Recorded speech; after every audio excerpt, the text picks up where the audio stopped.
Thank you so much. Another fantastic talk. And you can stay right here because just keep me company. I've got one more guest to introduce and we will begin our panel discussion. And it's going to be like a nice, cool bar, having a nice intellectual discussion. That's why my bar is coming in here behind me.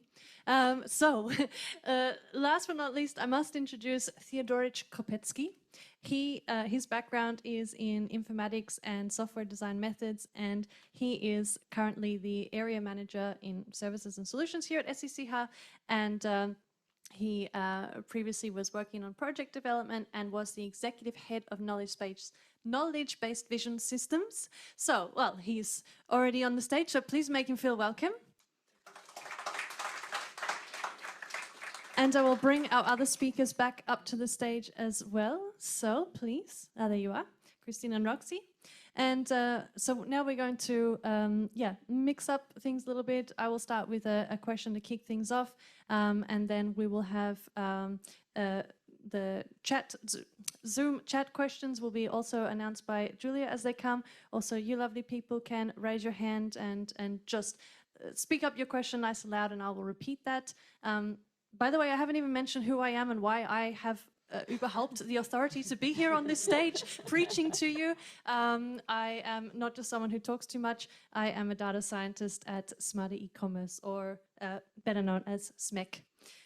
So I'm going to start with a question for Theo, so that he can get a feel for the stage and everything. So, and of course you are welcome to join in as well. But one question that I have heard in my experience is sometimes people question, why do we actually need explainable AI when it is better than human performance? So for example, if it's better at detecting cancer than a doctor, why might we need it? And from my own experience, we do use explainability techniques at SMEC because we can actually make the models better. We can often learn, that's interesting, this feature importance was very high. And true, we could even spin off some more features from this that will make the model even better. So there's simply one practical example. What other reasons would you say for why we still need explainable AI even when it's better than us? Theo. Thank you. We humans need to understand, at least I want to understand. So I want to understand why a wolf is a wolf in this example and not snow. And this is not the only example. There's another example where a machine learning algorithm was very good at detecting horses until they learned it wasn't detecting horses, it was detecting the name of the photographer, which was in all horse images. So we need to understand what happens there. And you mentioned the medical background, especially, I mean, we already have sometimes problems understanding our doctors. So if the doctor is relying on an black box model on a diagnosis that the computer told me, and now I'm telling you, I don't think that's very, very safe. Not safe, but on the patient side, I don't want it. I want to know why. I mean, coping with that is sometimes another problem, but cancer, for example, I want to know why. So we need to know that. And going to the car example with the safe signs, there is an interesting example by what happened to Tesla. They detected on the road traffic signs or traffic lights, but the problem was those lights weren't on the road. So that were per se, they were correct traffic lights, but they were also only on a truck in front of the Tesla. And the Tesla detected, hey, that's a traffic light, and it's probably showing yellow, orange, or something like that. And I don't care if it's on a truck, I'm slowing down. So we need to understand, not only to improve, but to avoid, and also to be able to trust those machines that they are correct, doing their work. Absolutely. Would any of you like to add anything to this? A different reason why we still need to work in this field? I mean, it's what's keeping you all busy, so I guess you have some ideas. It's it's working, okay.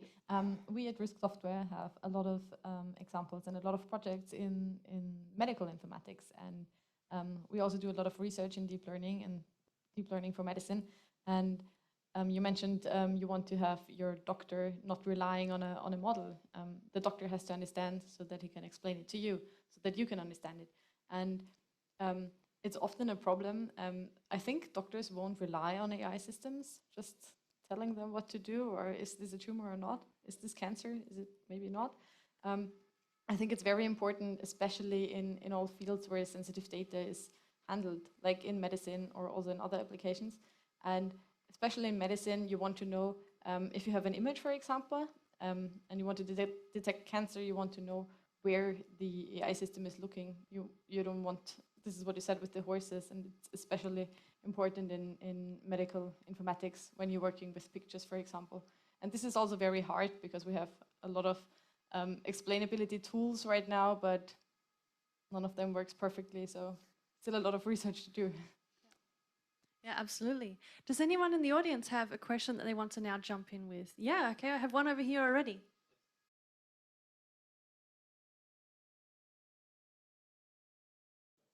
What I'm going to do before they answer, the original plan was that I would repeat the questions for the Zoom audience, but that was quite complex and I won't be able to do it justice and remember it all. So I will come to you with the questions so you can repeat it. And the same goes for the rest of you. We'll have to manage. I'll bring the microphones to you. We're improvising now.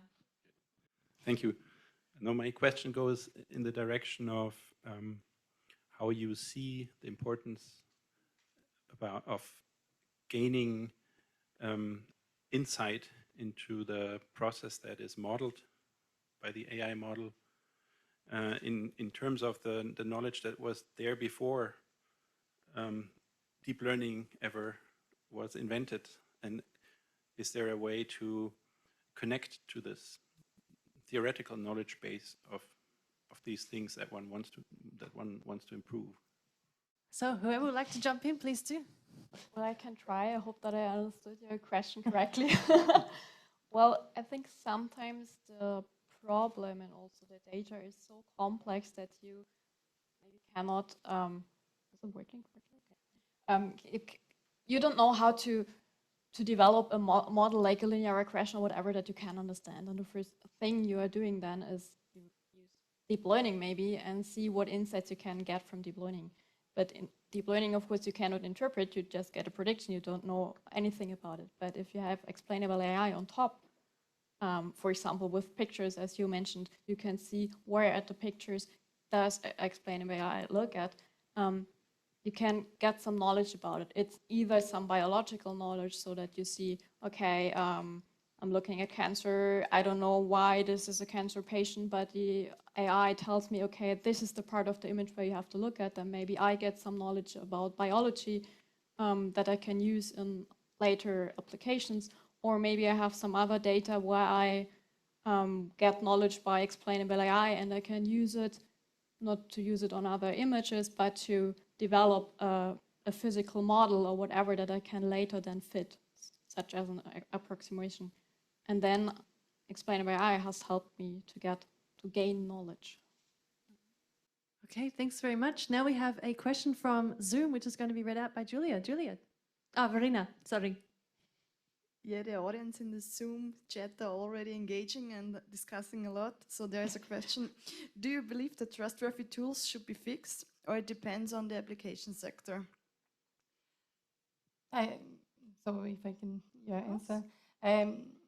I don't think you can fix a specific list of AI tools. And I think each of us should beforehand make an analysis of the use case, of the sector, actually also of the end user to know. So I have to know my end user to know what should I explain, because it's different. What should I explain to a developer so that he knows, what should the developer know about the model so that it makes better the model, and it is different to an end user that it, like a doctor. So you have to explain it in a different way.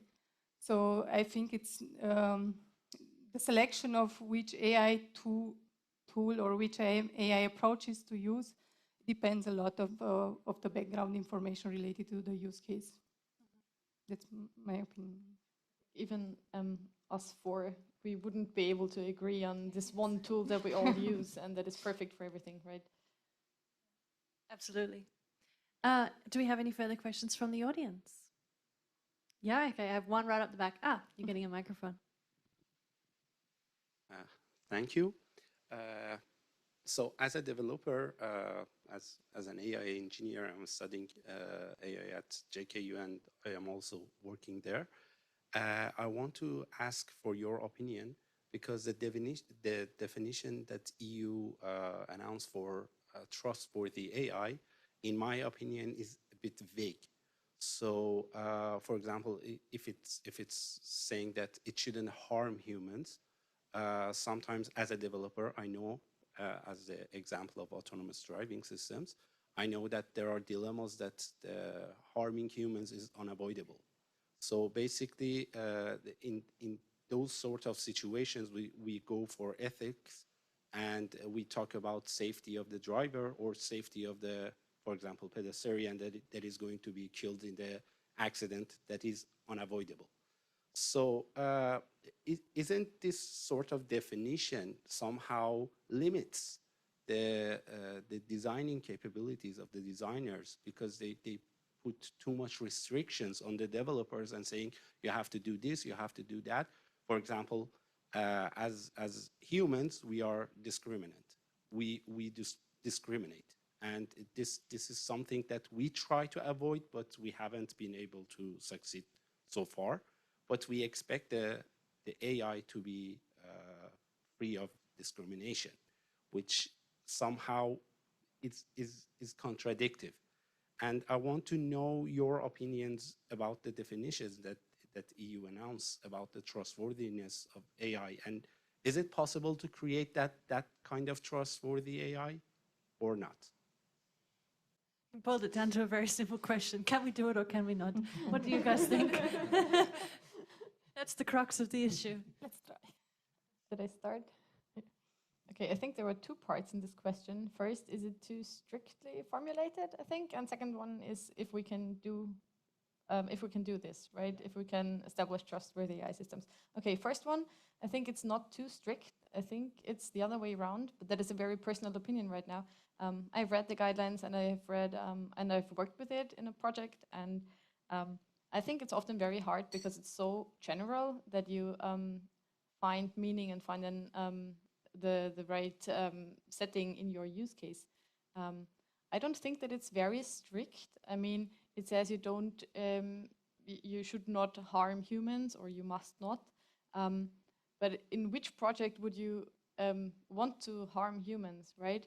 I mean, you were talking about the automated driving, where the AI system needs to make a decision of protecting the driver, or maybe hitting the I don't know, another person on the street, or another car, or whatever. And this is the kind of conversation we have to have, and this is why we need some ethical experts and also some people who know the law, right?